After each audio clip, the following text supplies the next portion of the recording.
ہمارے سامنے صحیح بخاری کی ایک نہایت اہم روایت ہے، حدیث نمبر 3579، جو حضرت عبداللہ بن مسعود رضی اللہ عنہ سے مروی ہے۔ ہاں، یہ روایت معجزات کو سمجھنے کے حوالے سے ایک انتہائی بنیادی حیثیت رکھتی ہے۔ ہم آج یہی سمجھنے کی کوشش کریں گے کہ فزکس اور قدرت کے قوانین جب اچانک ٹوٹتے ہیں تو کچھ لوگ اسے خطرہ اور تنبیہ کیوں سمجھتے ہیں، جبکہ کچھ لوگ اسے ایک لامح نہائی برکت کا روپ کیسے دے دیتے ہیں۔ دیکھیں، یہ فون والے نظام کے ٹوٹنے اور پھر اس سے فائدہ ہونے کی جو مثال آپ نے دی نا، وہ دراصل اس پوری روایت کے بنیادی فلسفے کو بہت خوبی سے واضح کرتی ہے۔ وہ کیسے؟ ذرا اس کی تفصیل بتائیں۔ کیونکہ جب ہم اس حدیث کے ابتدائی الفاظ پڑھتے ہیں تو حضرت عبداللہ بن مسعود ایک ایسا تبصرہ کرتے ہیں جو بظاہر بہت سادہ سا لگتا ہے۔ وہ کہتے ہیں کہ ہم تو معجزات کو باعث برکت خیال کرتے تھے اور تم سمجھتے ہو کہ ڈرانے کے لیے ہوتے تھے۔ یہ تو بہت واضح فرق ہے نظریات کا۔ بالکل، یہ محض ایک جملہ نہیں ہے۔ میں سمجھتا ہوں کہ اس کے اندر انسانی نفسیات اور خالق کے ساتھ ہمارے تعلق کی پوری تاریخ سموئی بھی ہے۔ یہ دو مختلف ذہنی کیفیتوں کا سیدھا ٹکراؤ ہے۔ الجھن ہو رہی تھی۔ مطلب اگر ہم ایک عام انسان کی نفسیات کو دیکھیں تو جب بھی دنیا کے طبی قوانین یعنی فزکس کے رولز ٹوٹیں گے تو انسان فطری طور پر ڈرے گا ہی نا۔ ہاں، خوف تو ایک فطری رد عمل ہے۔ وہی نا، اگر پانی کشش ثقل کے خلاف اوپر کی طرف بہنے لگے یا سورج مشرق کے بجائے مغرب سے نکل آئے تو پہلی جبلت تو خوف ہی ہونی چاہیے۔ اسے برکت یا کوئی محبت بھری چیز سمجھنا، کیا یہ لاجک کچھ غیر فطری نہیں لگتی؟ یہ سوال بہت اہم ہے۔ دیکھیں، اگر ہمارا تعلق صرف اس مادے یا ان طبی قوانین کے ساتھ ہو تو یقیناً یہ انتہائی خوفناک ہوگا۔ تو پھر صحابہ کرام کا نقطہ نظر اتنا مختلف کیوں تھا؟ اسے ایک اور زاویے سے دیکھتے ہیں۔ فرض کریں ایک چھوٹا بچہ اپنے باپ کے ساتھ کھیل رہا ہے۔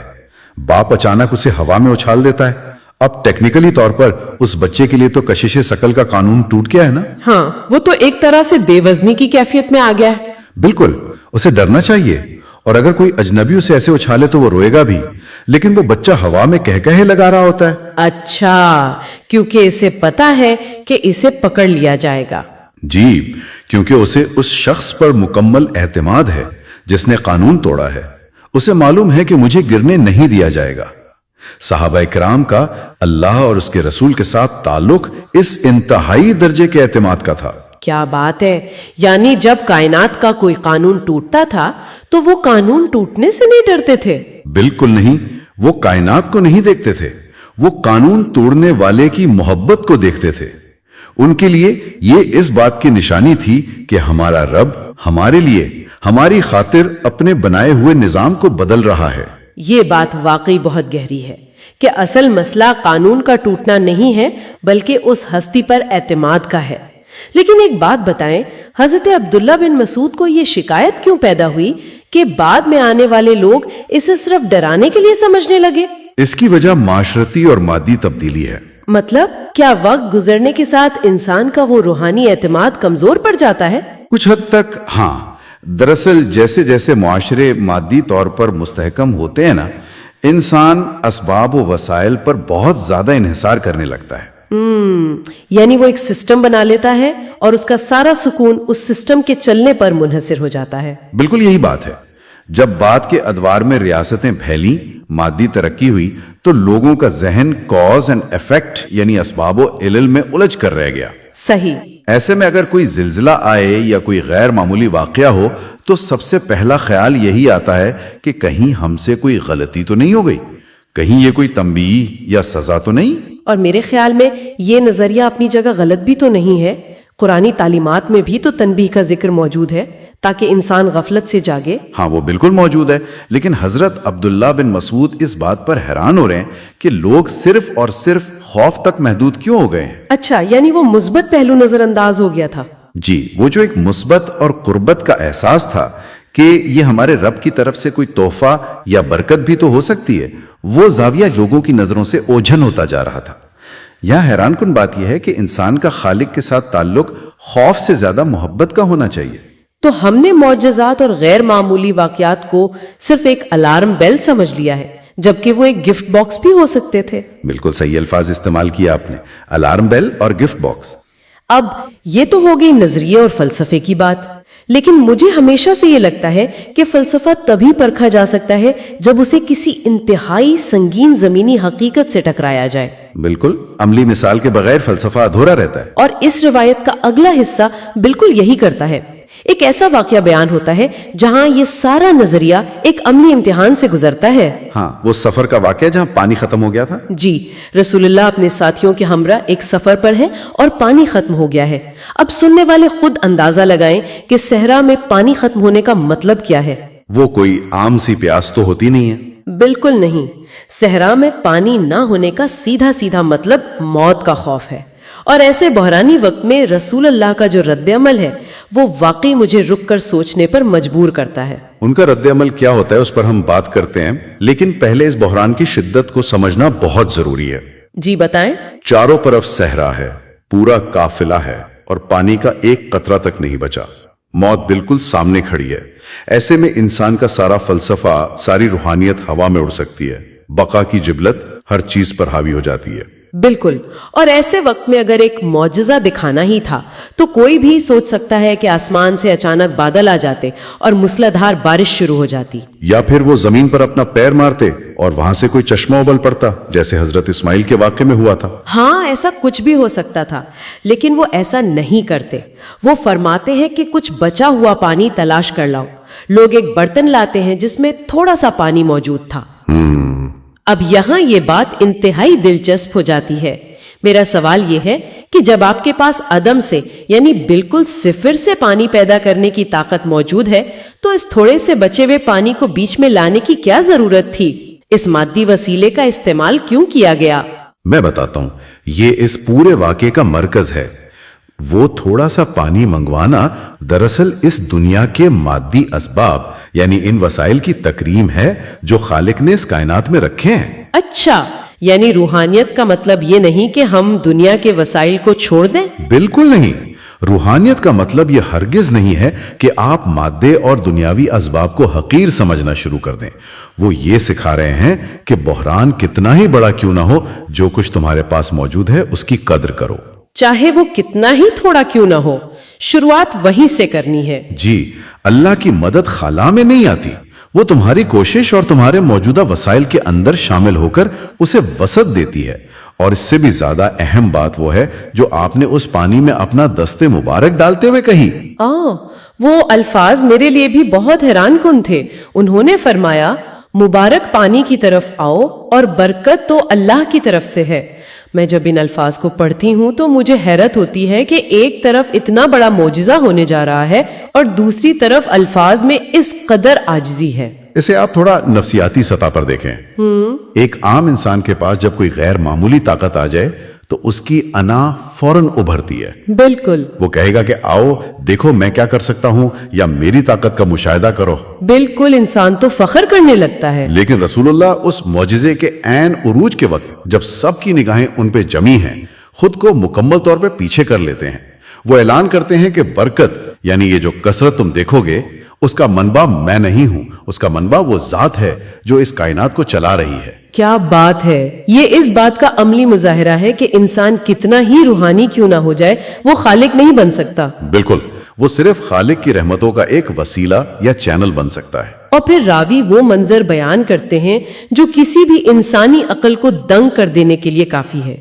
वो कहते हैं कि मैंने उस वक्त देखा कि आपकी उंगलियों मुबारक से पानी फूट रहा था।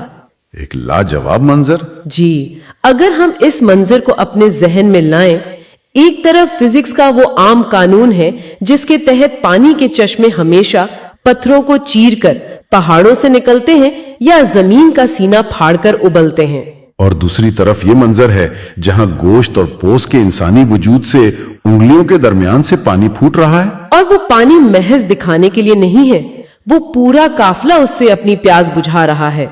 मुझे लगता है कि ये उस बात की सबसे बड़ी दलील थी कि मादी कवानीन हतमी नहीं है। और यही वो मुकाम है जहां हमें बरकत के तसव्वुर को उसके असल मानों में समझने की जरूरत है। हम अक्सर बरकत को सिर्फ मिकदार यानी क्वांटिटी के बढ़ जाने का नाम देते हैं। हाँ, हम तो यही समझते हैं कि चीज ज्यादा हो गई तो बरकत है। ये इसको उसकी जाहिरी हैसियत से बहुत बड़ा बना देती है। सही। जाहिरी तौर पर वो थोड़ा सा पानी एक या दो लोगों की प्यास भी नहीं बुझा सकता था, लेकिन जब उसमें खालिक की तरफ से बरकत शामिल हुई तो उसने पूरे काफले को सैराब कर दिया। आज के दौर का इंसान सिर्फ मिकदार के पीछे भाग रहा है। बिल्कुल, हम सोचते हैं कि ज्यादा वसाइल, ज्यादा पैसा या ज्यादा सामान हमें सुकून देगा, लेकिन वो थोड़ा सा पानी हमें बताता है कि असल तशफ़ी मिकदार में नहीं बल्कि उस चीज के अंदर मौजूद इलाही बरकत में है। अगर बरकत शामिल हो तो कतरा भी समंदर का काम करता है, और अगर बरकत निकल जाए तो समंदर भी प्यास नहीं बुझा सकता। ये बात आज के दौर पर किस कदर सादिक आती है। हमारे पास वसाइल के अंबार हैं, लेकिन फिर भी हर तरफ एक तशंगी और प्यास है। क्योंकि हमने पानी तो जमा कर लिया है, लेकिन उसमें से बरकत के तसव्वुर को निकाल दिया है। बिल्कुल सही कहा आपने। खैर, अब हम इस हवाले के सबसे आखिरी हिस्से की तरफ बढ़ते हैं। और सच्ची बात कहूं तो जब मैंने ये आखिरी हिस्सा पढ़ा तो मेरे जहन में कई सवालात ने जन्म लिया। जी, वो खाने की तस्बीह वाला हिस्सा। हाँ, एक आम कारी के लिए ये हिस्सा शायद सबसे ज्यादा नाकाबिले फहम या हजम करने में मुश्किल हो। हदीस के आखिर में रावी कहते हैं, और खाना खाते वक्त हम खाने में से तस्बीह की आवाज सुनते थे। अब जरा रुकिए, तो इस सब का असल मतलब क्या है? मौजिजे के तौर पे पानी का चश्मा फूटना या चांद का 2 टुकड़ा होना, ये सब वाकयात अपनी जगह एक शान और हैबत रखते हैं। बिल्कुल। लेकिन एक आम सा रोजमर्रा का काम, आप दस्तरखान पर बैठे हैं, रोटी का निवाला तोड़ रहे हैं या कोई सब्जी खा रहे हैं, और इस खाते हुए निवाले में से, इस बेजान खाने से आपको अल्लाह की पाकी यानी तस्बीह की आवाजें आ रही हैं। ये एक बिल्कुल मुख्तलिफ सतह का तजर्बा है। जाहिर है एक आम इंसान जो आजकल ट्रैफिक के शोर और मोबाइल की नोटिफिकेशंस में घिरा हुआ है, वो तो फौरन कहेगा कि ये यकीनन कोई इस्तिआरा या तमसील है। रोटी या सालन कैसे बोल सकते हैं? देखें, ये शिकूक व शुबहात बिल्कुल फितरी हैं, क्योंकि हमारी जिंदगियों का पैटर्न इस कदर मादी हो चुका है कि हम हर चीज को सिर्फ अपने महदूद हवास से नापते हैं। हाँ, हम तो बस वही मानते हैं जो नजर आए। बिल्कुल, हम समझते हैं कि जो चीज हमारी आंख को हरकत करती नजर नहीं आ रही या जो हमारे कानों को सुनाई नहीं दे रही, वो मुर्दा है। तो फिर हकीकत क्या है? अगर आप जदीद साइंस को भी देखें ना, तो क्वांटम फिजिक्स हमें बताती है कि इस कायनात की कोई भी शय, हत्ता कि एक पत्थर या लकड़ी का टुकड़ा भी अंदर से मुकम्मल तौर पर साकित नहीं है। अच्छा, वो एटम्स की हरकत की बात कर रहे हैं आप? जी हाँ, इसके अंदर एटम और मॉलिक्यूल मुसलसल एक खास फ्रीक्वेंसी और वाइब्रेशन में हरकत कर रहे हैं। और कुरानी तालीमात तो हमें सदियों से ये बता रही हैं कि कायनात की हर शय, चाहे वो पहाड़ हो, दरख्त हो या तुम्हारे सामने रखा हुआ खाना, सब अल्लाह की हम्दो सना बयान कर रहे हैं। बस फर्क ये है कि इंसान उनकी तस्बीह को समझ नहीं सकता। बिल्कुल। तो फिर सहाबा इकराम को ये आवाजें कैसे सुनाई दे रही थी?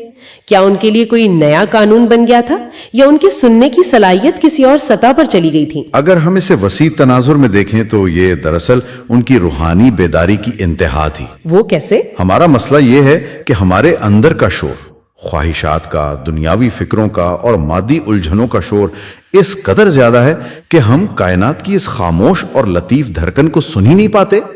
ये तो बहुत जबरदस्त बात कही आपने। उन अजीम हस्तियों ने अपने अंदर के शोर को खामोश कर लिया था। उनका अपने खालिक के साथ राब्ता इतना मजबूत और शफाफ हो चुका था कि उनके अंदर के रिसीवर्स उस फ्रीक्वेंसी को पकड़ने के काबिल हो गए थे। मतलब वो कोई तमसील नहीं थी, वो सच में सुन रहे थे। बिल्कुल, ये कोई इस्तियारा नहीं था, वो वाकई उस इर्तियाश को, इस हम्द को महसूस कर रहे थे और सुन रहे थे।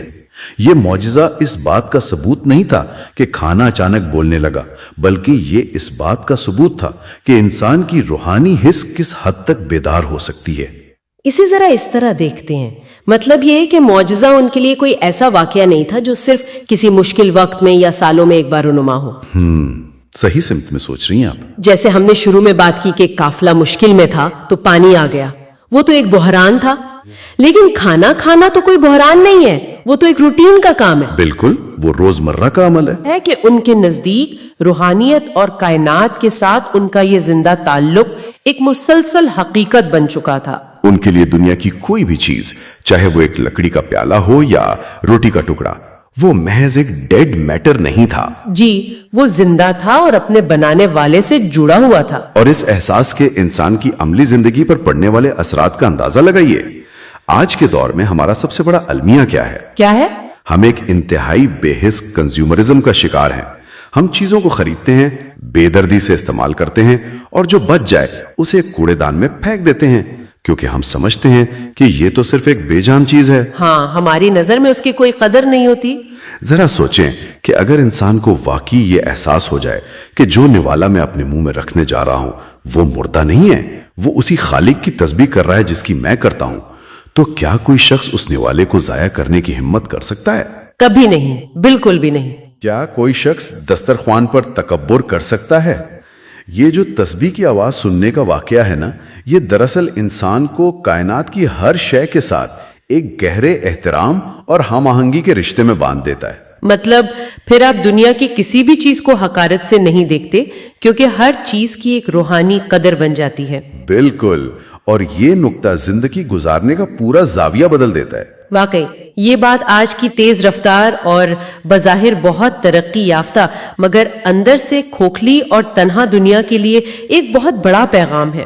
ہم سمجھتے ہیں کہ ہم اکیلے ہیں، لیکن اگر ہم اس زاویے کو اپنا لیں تو کائنات کا ذرہ ذرہ ہمارے ساتھ اس خالق کی حمد میں شریک ہے۔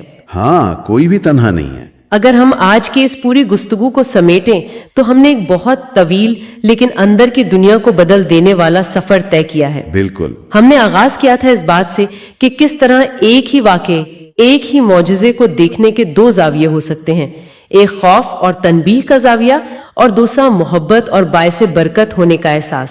اور کیسے بات کے ادوار میں مادی انحصار نے اس محبت کے زاویے کو دھندلا دیا۔ جی، اور پھر ہم نے دیکھا کہ کیسے جب موت کا خوف سامنے کھڑا تھا اور پیاس سے جان لبوں پر تھی تو وہاں سے پانی کا عدم سے پیدا ہونا نہیں بلکہ موجودہ تھوڑے سے پانی میں الہی برکت کا شامل ہونا ہمیں سکھاتا ہے کہ خالق دنیا کے وسائل کو رد نہیں کرتا بلکہ انہیں ایک نیا مفہوم دیتا ہے۔ اور آپ کی وہ عاجزی کہ برکت اللہ کی طرف سے ہے، وہ سب سے بڑی سیکھ تھی۔ بالکل، کہ طاقت کا اصل سرچشمہ کہاں ہے، اور پھر آخر میں وہ مقام جہاں روحانیت جنگلوں یا غاروں سے نکل کر ہمارے عام سے دسترخوان